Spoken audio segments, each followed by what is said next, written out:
Welcome everyone. This is Herstory Chats with the Norco Public Library. Today our guest is Sandie Cheng.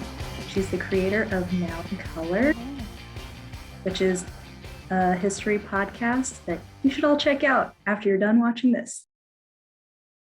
What made you decide to create Now in Color?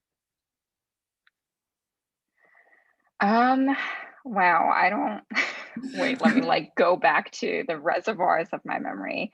So I actually decided to create it because I went down a Wikipedia rabbit hole one day. And I don't know, I honestly don't know how I found this, but I found I found out that the reason the term, which we're not supposed to use anymore, Siamese twins, came from a set of conjoined twins from Thailand, which was at the time known as Siam. And I don't know why, but I just had this realization that I didn't know much about Asian American history at all, because growing up, I was just taught the Pilgrims came, and then the Revolutionary War happened, and then the Civil War, and then the end, America's great. And I personally, I knew that there were Chinese Americans who built the railroad, and that was literally all that was known about Asian American history, to my knowledge. So it was just this moment where I was like, oh, I had no idea that, of course, there are other Asians in the US, and there are other people of color who existed throughout history. It's not just white history. And that just led me to think, what else do I not know? And at the time, I mean, I still am. I was really into podcasts, and I was like, you know what? I want to start a podcast, but I'm going to let my guests do all the research and tell me about history that I don't know about, but maybe they know about, and make it into this personal story, because I think a lot of children of immigrants and people of color come to this country, or they live in this country, and they don't know their own history.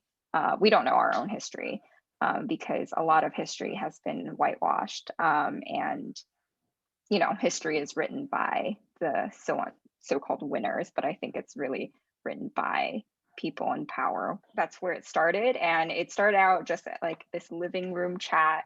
It was literally created in my living room. Right now I'm in my bedroom because we're still in a pandemic. But yeah, so that is how Now in Color came to be. What is the most surprising thing you've learned about US history through your podcast? I don't know if it's surprising, but I think it's more devastating, how much the US has a hand in imperialism and white supremacy. So I do think the more stories I started hearing from my guests, and hearing the trauma that comes with it, it's definitely been very eye-opening to how little we all know about American history, and just Western European history in general. And yeah, I think that would probably be the biggest takeaway I found, is that there is so much trauma in our collective history that we don't talk about, because maybe we think that, it's over now, that's a bygone era, but it's still happening, and it still informs a lot of what happens today. So I would say that is the biggest takeaway from what I've learned from my podcast. And I'm very grateful to have my guests be so open, and be comfortable sharing that space with me. So it's definitely been just a very humbling experience too. Is there an historic female identifying person whose story has influenced or impacted you? And can you tell me about them? Yeah, so actually this took me, I thought about this all week, because I was like, I don't know, because the whole thing of never meet your idols, because you might think you might think something differently of them. But I actually did have the privilege of meeting one of my idols, and maybe idol is too big of a word, but Her name is Helen Zia, and she is an Asian American writer and historian and political activist. And I think she has had such an impact on me because I'm also a writer, and she was the first Asian American woman whose writing I really identified with, and I was able to learn so much about Asian American history from, specifically her book, Asian American Dreams. And I think when I read that book for the first time, that was also when I realized, oh my gosh, there's so much about Asian American history that I really don't know about, because, Asian Americans are stereotyped to be the model minority, and there's the stereotype that we're just very quiet and we don't do much and we just follow the rules, whatever that means.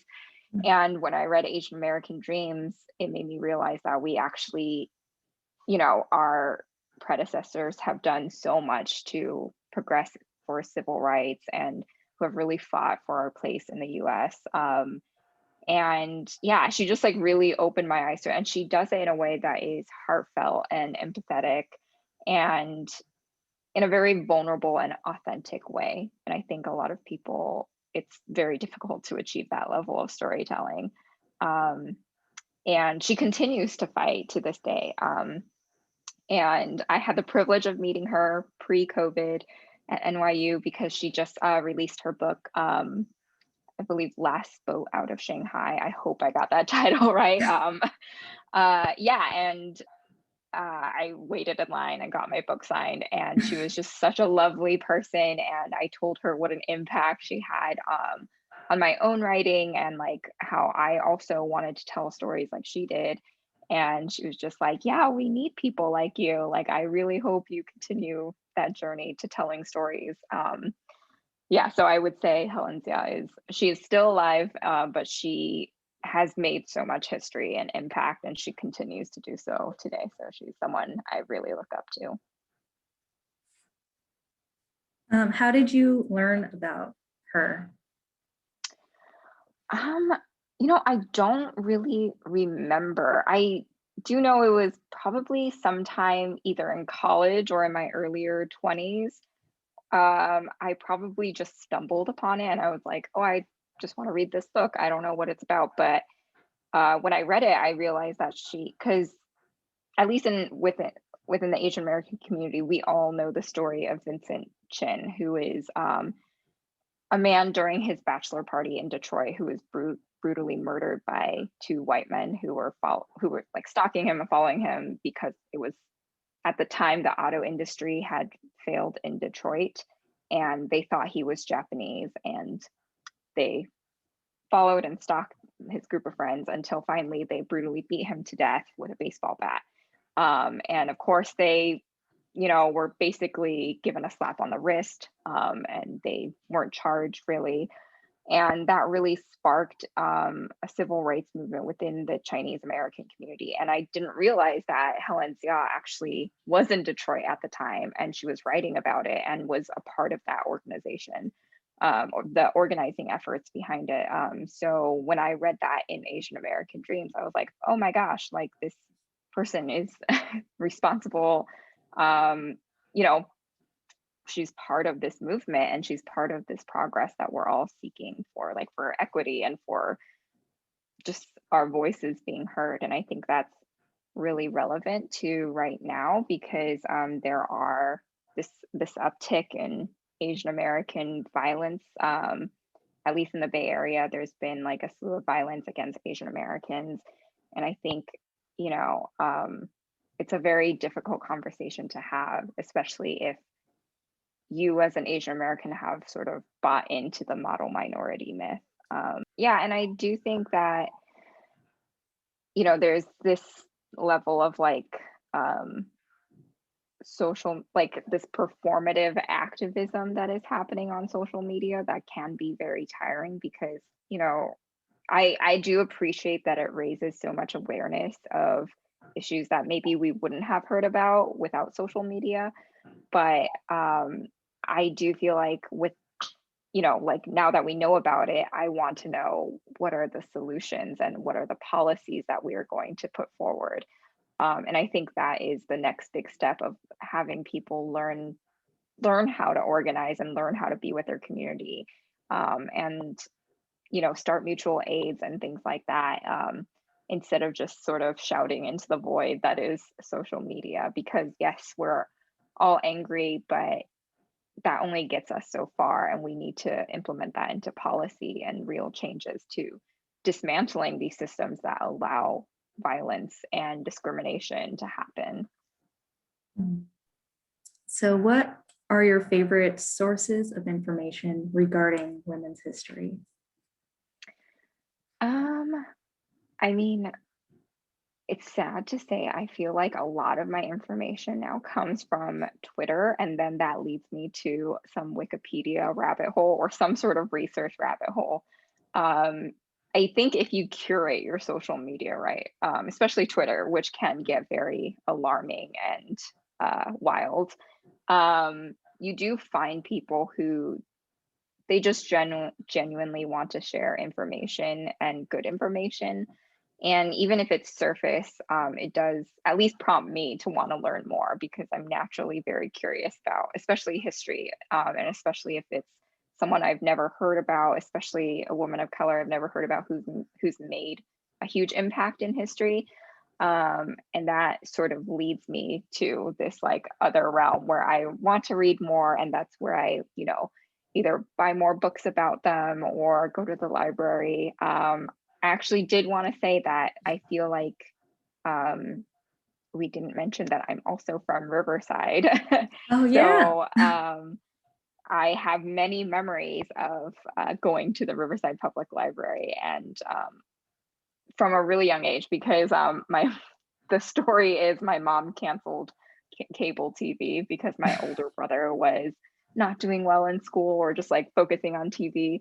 So the new like family entertainment thing to do was to go to the library. And I actually loved it because so like from a really young age, I would just be like every Saturday was like library day or whatever day it was. And I would get like all the books. And I think that's where I started loving history and loving storytelling, because I was able to learn so much, even if it was fiction. I do feel like fiction offers the best source of truth sometimes. What are your thoughts on the representation of women in literature and media? I don't think there is enough of it. I think a lot of it, I think we're just now going towards more representation of women in media and literature. Um, I'm going to make another Twitter reference because a lot of writers hang out on Twitter, but there's this like ongoing joke about how men write about women like through the male gaze, and how it's always over sexualized or like making women into infants almost. And that isn't a true representation of women. Like, we're not just sexual objects, we're not just like these demure infantile things. Like, we also are whole people, and we have complex thoughts and complicated lives just like men. And yeah, I don't think there is enough representation in literature and media with women, because I think we still have a long way to go. I think we're getting there slowly, but yeah, I do think we have a long way to go with that, and there needs to be, I mean, I would encourage more women and women of color to be within the arts, because representation is so important. And I want to hear more stories, and I want more women to be represented. What would you like to see libraries do to improve representation for marginalized groups, including women? I mean, I think this is really, really cool, and I think it's great to share stories from other women on this platform. I think, you know, you as much as we like sort of criticize social media here, I do think there is value to using social media to raise awareness of, you know, maybe specialized events at libraries when it's safe again. I know now there are a lot of virtual events and live streaming events that are intentional on featuring women and women of color. And I think a lot of corporations tend to shy away from that because I think they're still of the mindset of like, oh, well, there's no such, we're like colorblind, or like we're, you know, that's a form of discrimination. And I don't think that's true, because I think erasure of women and erasure of people of color has been very intentional since the beginning of our history. So I think it's now time to sort of make up for all of that lost time and lost representation. So yeah, seek out their voices because they are out there. And yeah, and I think there's also the excuse of like, oh, I can't find them. Like there aren't enough women writers or like women in media, and that is also not true. So yeah, I think doing this is something that's wonderful to raise awareness and amplifying women's voices. Thank you. Yeah. I think there is that like, fear of, you know, not wanting people to feel, I guess, left out or something by creating things that seem like they're targeted at a specific group. But I think, you know, libraries are intended to make things available to people. And so by creating new things, it's not, this isn't for you, it's for whoever would like to enjoy this new thing. And hopefully you'll learn something from it. Yeah, exactly. Speaking of libraries and books, are there any books or movies about or by women that you would like to recommend to our patrons for Women's History Month? Oh, well, I just read two that I really enjoyed, but I think I'll speak to the one, which is both. Give us both. Oh, both? Okay. Well, one is called All About Love. I think it's perfect for Valentine's Day. Yeah. Coming up by Bell Hooks, who is a feminist writer. And I mean, I'll let readers read about it. But it is what the title is. It's all about love. And she takes on love from a feminist perspective. And again, because I'm so indoctrinated by mainstream media, as we all are, I didn't realize how much of romance and love and relationships, even in the research of it or like how we talk about it, is from a male gaze and from a male perspective. And how a lot of it is very toxic when we think about it, because it focuses on like the honeymoon phase, passion and romance, which is not sustainable. Like it's nice, of course, we all want that. It's to be like swept up on our feet and things like that. But she talks about love and sort of like the community aspect of it and the spiritual aspect of it, and just the painful parts of love as well, especially from a feminist and with a woman's perspective or female identifying perspective. So I really recommend that. I learned a lot about it. I'm also in a relationship, so I also like was able to glean a lot of like, oh, this is why there's like these sometimes misalignments in our communication, because we both have these like beliefs about what relationships or what love should be. So she seeks to sort of dismantle that and also show that love can conquer all when it's done in the right healthy way. And the other one was Minor Feelings by Kathy Park Hong, which is an Asian American reckoning. I believe that was like the log line of it. And yeah, again, it was a lot about dismantling the model minority myth within Asian American communities. And she does a really great job in, you know, just focusing on all the nuances of what it is like to be Asian American, because at least in mainstream media and in mainstream literature, I would say Asian Americans are painted as like this like monolith and just one personality. And more as like political activism and social activism is becoming mainstream, I would say that there is also a tendency to only focus on the surface level of things, especially within the Asian American community. So I think Kathy Park Hong does a really good job at going into the nuances of it all and getting vulnerable and focusing on the painful parts of like our own biases and like anti-Blackness in our community as well.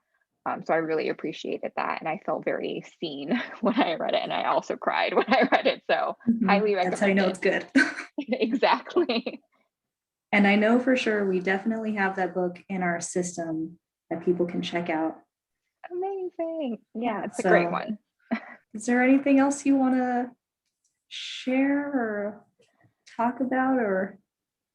Well, I just want to reiterate again, like how cool this is. As someone who also frequented libraries when I was younger, I fully support this, and I think it's really cool that you're bringing more awareness to this cause. Yeah, so that's all I got. And this program was very much inspired by your podcast. Okay. Yeah, Thank so you. because listening to it, I'm learning all these things that I didn't learn anywhere else, and it's a cool resource. Check it out. Yeah, exactly. And it's I feel like history also gets a bad rep in schools. Like they're just like, oh, this is boring. And it can be boring. Like I don't personally want to read about World War II over and over again. But there are people who are like you and who look like you and who lived lives just like you. So it's just, I think that aspect, when it's made personal and emotional, it's just like reading fiction. You go along for the ride. And just with Now in Color, for example, I think I could go into more depth, but really it's sort of like the jumping off point for listeners to learn more about whoever they identify with. And because we can't possibly cover of one person's life in an hour or something like that, because like we said, we're all human, we're filled with complexities and nuances. So yeah, so I really hope this interview with all these other amazing women that also serves as a jumping off point for listeners who are like, oh, I want to learn more, this is really cool. Yeah, I hope so too. And I'm really grateful that you made the time to meet up with us here. Yeah, of course. At the library, or I guess with me.